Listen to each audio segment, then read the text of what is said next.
ഒരാൾക്ക് ഒരേ സമയം പലരെയും ഒരുപോലെ സ്നേഹിക്കാൻ പറ്റുമോ?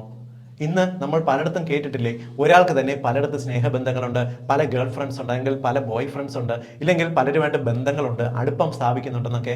എങ്ങനെയാണ് ഇത് പോസിബിൾ? പലരും സംശയത്തോടുകൂടി ചോദിക്കാറുണ്ട്, എങ്ങനെയാണ് ഒരേ സമയം പലരെയും ഒരേപോലെ സ്നേഹിക്കുന്നതെന്ന്. ഒരേ സമയം പലരെയും ഒരുപോലെ സ്നേഹിക്കുന്നത് പോസിബിൾ അല്ല.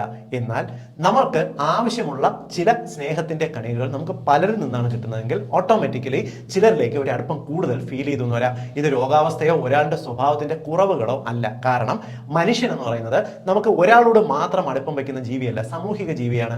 സമൂഹത്തിൽ ചിലരോട് ഒരുപക്ഷെ ഒരു അടുത്ത സ്നേഹബന്ധം പലർക്കും ഫീൽ ചെയ്തു എന്ന് വരാം.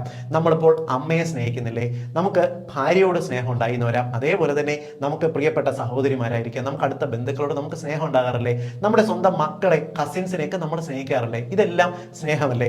ഓരോരുത്തരോടും ഓരോ തരത്തിലുള്ള സ്നേഹമായിരിക്കും നമുക്ക് ഉണ്ടാകുക എന്ന് മാത്രം. ഇതേപോലെ തന്നെ നിങ്ങൾക്ക് പലരോടും സ്നേഹം തോന്നുകയാണെന്നുണ്ടെങ്കിൽ അതിന്റെ അളവിന് ഏറ്റക്കുറച്ചിലുകൾ ഉണ്ടായിരിക്കാം.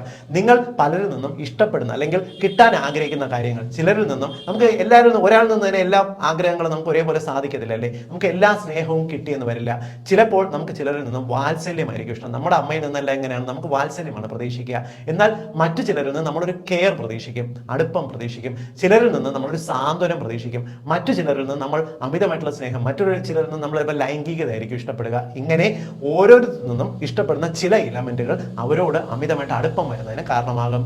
ഇത് ഒരിക്കലും ഒരു രോഗമോ ഇല്ലെങ്കിൽ അവരുടെ സ്വഭാവത്തിന്റെ ഒരു കുറവോ അല്ല, മനുഷ്യന്റെ പ്രത്യേകതയാണ്.